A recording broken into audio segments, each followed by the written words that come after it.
En Allemagne, Tim et Liv profitent de leur vie de couple marié. Liv tombe même enceinte et le couple est très enthousiaste, mais les choses tournent tristement lorsque Liv perd l'enfant. Désormais, Tim passe la plupart de son temps à travailler comme programmeur pour une société de jeux vidéo, et depuis 2 ans leur relation est froide et distante. Depuis quelques semaines, leur immeuble est recouvert d'une grande bâche noire car le propriétaire, Friedman, effectue des rénovations. Un après-midi, le couple discute avec Friedman dans la rue, qui leur assure que les travaux seront bientôt terminés. À ce moment-là, des hélicoptères survolent la zone et ils voient beaucoup de fumée au loin. Un grand incendie s'est déclaré dans le port. Plus tard, Liv révèle qu'elle a récupéré leur van au garage, mais cela ne fait que raviver les mauvais souvenirs pour Tim. Liv annonce aussi qu'elle a quitté son travail et souhaite partir en France pour commencer une nouvelle vie, espérant sauver leur relation. Tim refuse, disant qu'il veut d'abord finir son projet et qu'ils pourront en reparler plus tard. La conversation est interrompue par un appel du travail, ce qui agace encore plus Liv. Cette nuit-là, Liv pleure seule dans son lit. Au-dessus de l'appartement, un nuage étrange apparaît. Le lendemain, Liv annonce qu'elle ne peut plus supporter la situation et qu'elle partira seule. Mais en ouvrant la porte, elle trouve un mur noir étrange qui la bloque. Ce mur est très solide et le pousser ne sert à rien. Tim vérifie la caméra de la sonnette, mais l'écran est éteint. Il court aux fenêtres et découvre qu'elles sont aussi bloquées par ce même mur noir. Liv tente d'appeler Friedman, mais le téléphone n'a pas de réseau et le Wi-Fi ne fonctionne pas non plus. Désespéré, Tim crie à l'aide et pousse de toutes ses forces le mur, sans succès. En cherchant du réseau, Tim remarque que son téléphone réagit bizarrement près des briques noires, l'écran bug sans arrêt. Ils essaient ensuite une perceuse, mais elle ne fait même pas une égratignure au mur étrange. Quand ils essaient sur les murs normaux, ils découvrent que ces briques noires les recouvrent aussi. Soudain, ils entendent des bruits venant du mur qu'ils partagent avec les voisins. Liv utilise la perceuse et cette fois elle traverse, leur permettant de voir Marvin et Anna, qui sont dans la même situation. Le mur noir les emprisonne, leur téléphone ne fonctionne pas et ils n'ont rien entendu durant la nuit. Anna pleure, pensant qu'ils vont mourir là. Tim teste l'évier de la cuisine et découvre qu'ils n'ont pas d'eau non plus. Il leur dit qu'ils doivent essayer d'autres solutions possibles, comme dans les jeux vidéo, ce qui fait craquer Liv qui lui rappelle qu'ils ne sont pas dans un jeu et qu'ils auraient pu partir hier. Après une dispute, elle s'éloigne et Tim jette furieusement son téléphone contre le mur noir. Quelques minutes plus tard, Tim remarque qu'un morceau de son téléphone est resté collé à la brique noire. En le tirant, le morceau y retourne rapidement. Liv vient s'excuser avec une tasse à la main, Tim prend la cuillère qui se colle instantanément aux briques aussi. Le couple commence à jeter plein d'objets métalliques contre le mur, confirmant qu'il est magnétique. Certaines briques semblent plus solides que d'autres, alors Liv concentre les objets métalliques sur ces 4 zones.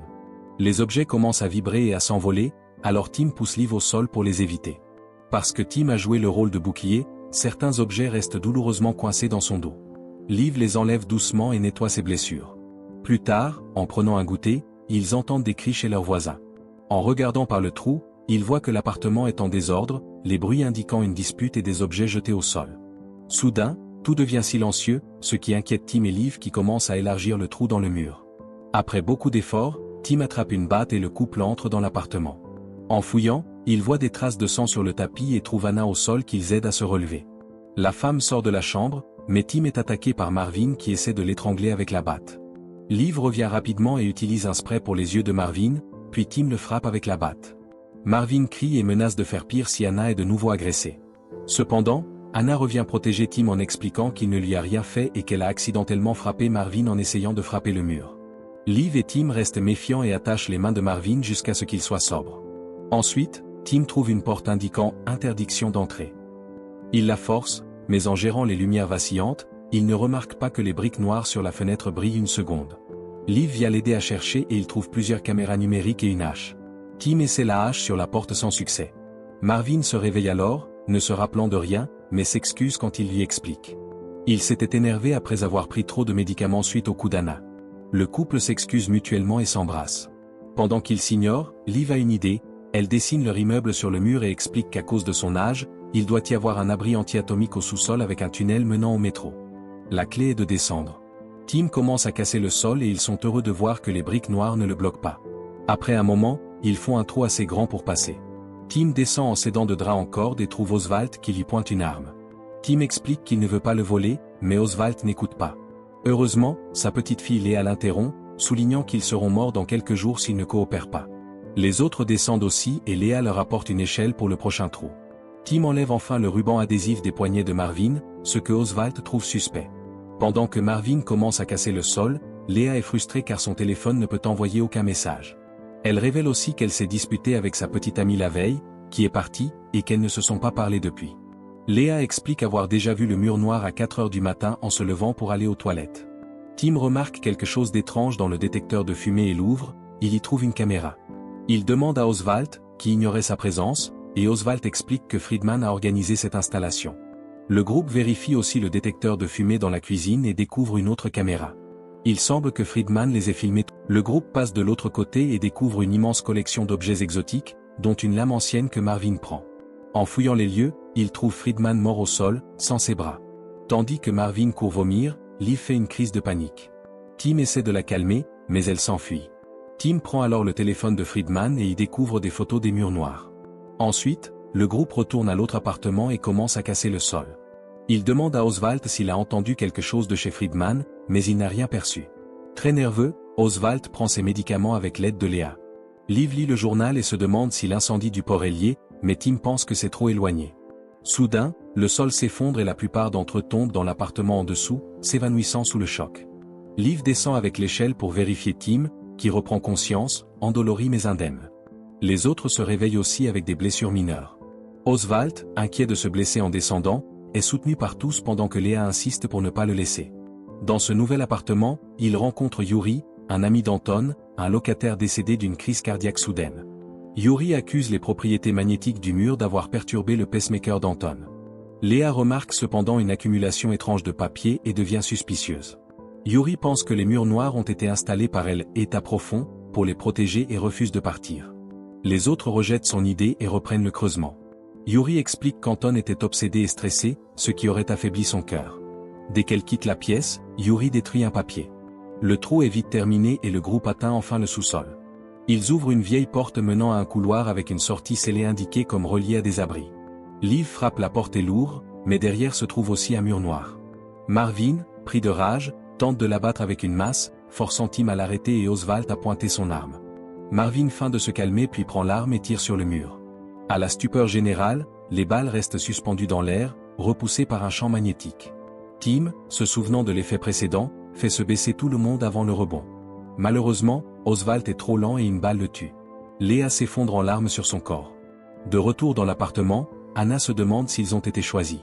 Elle raconte avoir été morte 2 minutes à 15 ans après un accident de vélo, et demande si d'autres ont vécu des expériences de mort imminente. Léa confie que sa mère est morte d'un cancer, Yuri avoue avoir tué quelqu'un en service, Marvin s'excuse encore d'avoir tué Oswald, et Liv évoque sa fausse couche, ce que Tim refuse d'aborder et quitte la pièce. Liv le suit, ils se disputent violemment, Liv affirmant qu'ils doivent en parler car ils risquent de mourir. Tim explose, tout le monde entend la dispute. Il reproche à Liv d'avoir voulu qu'il quitte son travail du jour au lendemain, mais elle insiste que cela dure depuis la fausse couche, où il l'a ignoré pour son ordinateur. Liv conclut qu'il l'a abandonné et s'en va. Déterminé à aider, Tim propose de retourner chez Friedman chercher des indices. Léa veut aussi examiner les notes d'Anton malgré l'opposition de Yuri. En fouillant, elle trouve qu'un des papiers d'Anton correspond au motif des murs noirs, identifiant aussi les 4 points spéciaux que Liv avait repérés. Sa carte de visite montre qu'il travaillait pour une société de nanodéfense, ce qui pourrait indiquer que le mur est fait de nanobots. Yuri confirme qu'Anton était programmeur mais ne connaît pas les détails. Dans un tiroir, il trouve un ordinateur et un téléphone cassé, Yuri prétendant qu'Anton les a jetés contre le mur. Chez Friedman, Tim remarque une pièce plus petite que prévu, frappe un mur creux et Marvin trouve une télécommande. L'activation révèle un capteur nécessitant un mot de passe.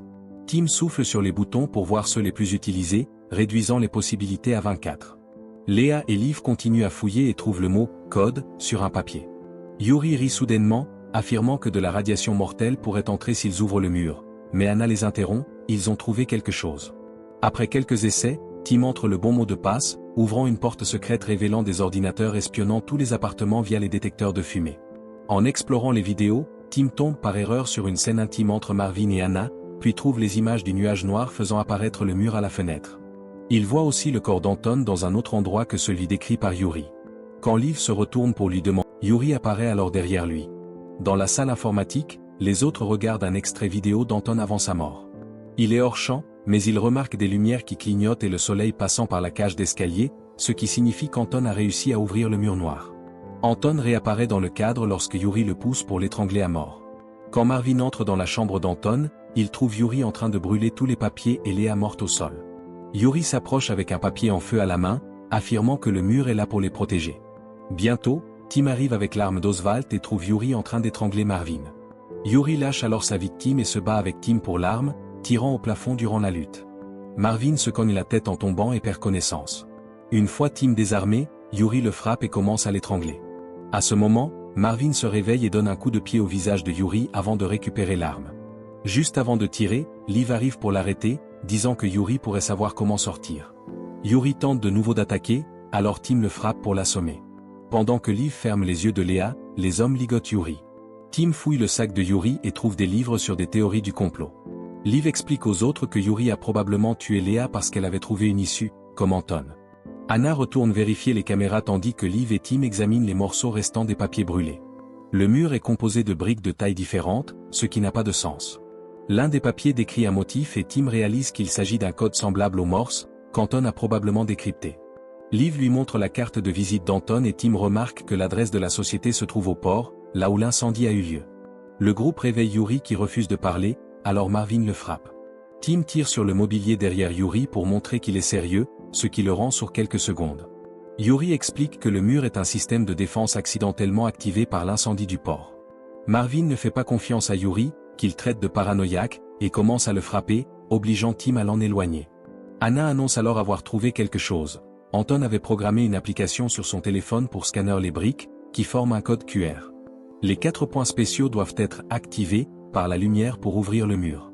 Liv apporte le téléphone cassé qu'elle a trouvé plus tôt, Tim accède à l'information pour recréer l'application et l'installe sur un téléphone fonctionnel. Le groupe retourne à l'appartement et utilise l'application sur une porte. Les 4 points apparaissent à l'écran et Tim les presse, provoquant la transformation des briques en une substance plus liquide. Anna touche la matière avec son doigt, qui la recouvre un instant avant qu'elle ne retire sa main, puis insère sa main entière, disant qu'elle ressent de la chaleur et un mouvement. Yuri répète que c'est dangereux, mais Marvin le frappe avant de demander à Anna de retirer son bras. Elle n'y parvient pas, car les nanobots la retiennent et attrapent aussi sa jambe. Les autres tirent sur son corps pour la libérer et remarquent que le mur commence à se solidifier à nouveau. Malheureusement, ils ne sont pas assez forts et le mur redevient brique, les repoussant. Marvin court au chevet d'Anna en larmes, car elle est maintenant morte et amputée du bas du corps, expliquant le sort de Friedman. Yuri rit en disant que le mur ne les laissera jamais partir, ce qui pousse Marvin, furieux, à lui tirer dessus plusieurs fois avant de s'autodétruire. Quelques minutes plus tard, Tim s'excuse auprès de Liv, expliquant que le jour de la fausse couche, quelque chose s'est brisé en lui sans qu'il sache comment réparer. Ils s'embrassent et s'échangent des mots doux, se rappelant pourquoi ils s'aiment, ce qui les aide à se réconcilier. Tim décide alors de réessayer l'application, pensant s'être trompé dans l'ordre des pressions. Liv remarque que chaque bouton clignote un nombre différent de fois, alors il consulte les vidéos pour découvrir l'ordre utilisé par Anton. Pendant ce temps, Yuri se réveille. Juste au moment où le couple s'apprête à recommencer, Yuri attaque par surprise et assomme Tim d'un coup de tête, puis s'en prend à Liv qui recule et tombe dans le trou. Tim pousse Yuri et saute aussi pour sauver Liv. Le couple traverse le couloir du sous-sol, franchit une porte que Tim maintient fermée pour retenir Yuri. Pendant que Liv utilise l'application sur le mur noir, Yuri s'infiltre et commence à étrangler Tim. L'application fonctionne enfin et les briques s'ouvrent, mais les hommes se battent encore. Tim dit à Liv de partir sans lui car le mur commence à se refermer, mais elle refuse. Yuri se prépare à poignarder Tim, mais Liv le frappe dans le dos avec la masse. Le couple franchit alors la dernière porte et quitte enfin l'immeuble. Dehors, ils découvrent la ville couverte de briques noires. Leur van